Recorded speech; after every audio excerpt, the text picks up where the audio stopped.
to discuss with you today a lecture on psychological preparation. This lecture will summarize insofar as what is reasonably achievable given the constraints of approximately the hour duration in which I will be speaking. Neuroanatomical function. The citations for the prefrontal cortex and HPA axis are coming on the next page, taken from NCBI. The neocortex is a part of the cerebral cortex concerned with sight and hearing in mammals, regarded as the most recently evolved part of the cortex. The reason for the topological features, the folds in the neocortex, is to increase its surface area, which is the most pronounced in human beings relative to all other mammalian species.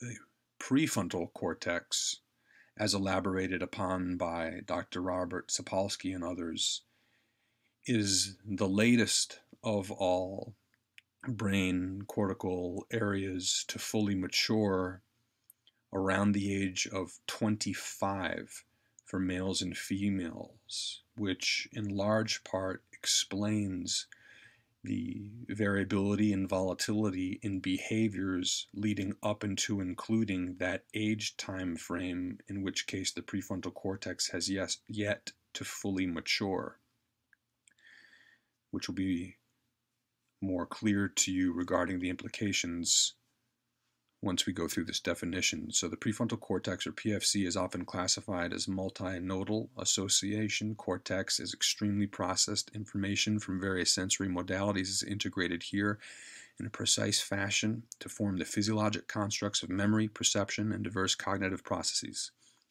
What we couple self-regulation, which is self-explanatory. There's no clever definition necessary. Self-regulation simply implies the self-regulatory ability that does not depend upon external influence or intervention. It comes from within, coupled with objective knowledge. If you commit yourself to divorcing yourself, as we all must do, to bias, preconception, preconceived notion, prejudice, and all other factors that pose a negative threat to decision making that depends upon logic and reasoning. It is this framework of thinking, critical thinking, that we will couple what is necessary to advance self-regulatory components that finalizes with the behavioral modification. I will reference back to some of the previous definitions so we understand that the HPA axis serving as a principal mechanism in the process of managing psychological stress response and the neuroplastic changes that are possible for the subcortical regions of the brain that are responsible and for putting very little attention into this critically important facet of preparation, which is to say, the limited time spent, the limited creativity and strategy imparted to assimilating a broader set of possibilities that increases the reserve. For example, the vast majority of individuals who perform poorly in a crisis situation do so because of their ineffective psychological preparation pre-existing that failed or fails to provide them with the necessary focus and automated skills that are specific to managing the given crisis that are absolutely trainable and absolutely mutable in the process of preparation to optimize for any given scenario. So I would ask everyone to understand that everyone, no matter profession, should have what would likely amount to orders of magnitude greater resolve and resiliency and focus and self-regulatory ability, to name just a few, in any given circumstance, regardless of how unlikely it is that that individual will encounter that circumstance or that possibility in their day-to-day routine. Your psychological state is, without argument, non-negotiably an amplifier or limiter to every other skill or ability that you or your coworkers or your friends, relatives, athletes possesses.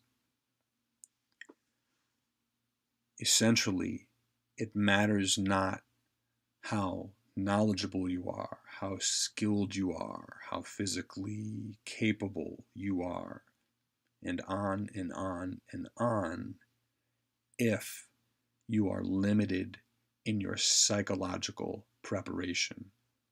All those other skills and abilities will be suppressed if you have dysfunctions or limitations in your psychological state resultant of absent or non-existent or dysfunctional psychological preparation. On the other hand, that which is achievable and may be accomplished will amplify all of those other abilities or skills, in that the capacity for you to instantiate them has been increased.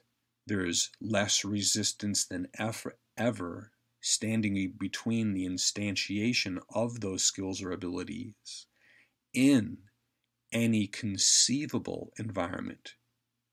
Going back to the last slide, given the assimilation of the broader set of possibilities.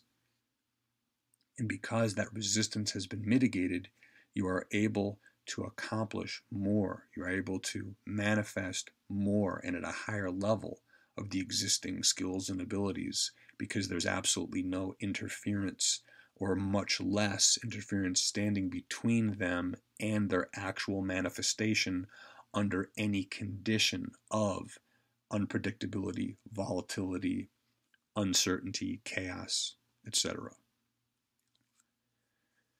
As we draw near the conclusion here, let me provide you with some perspective that I find particularly beneficial as it regards the global mindset.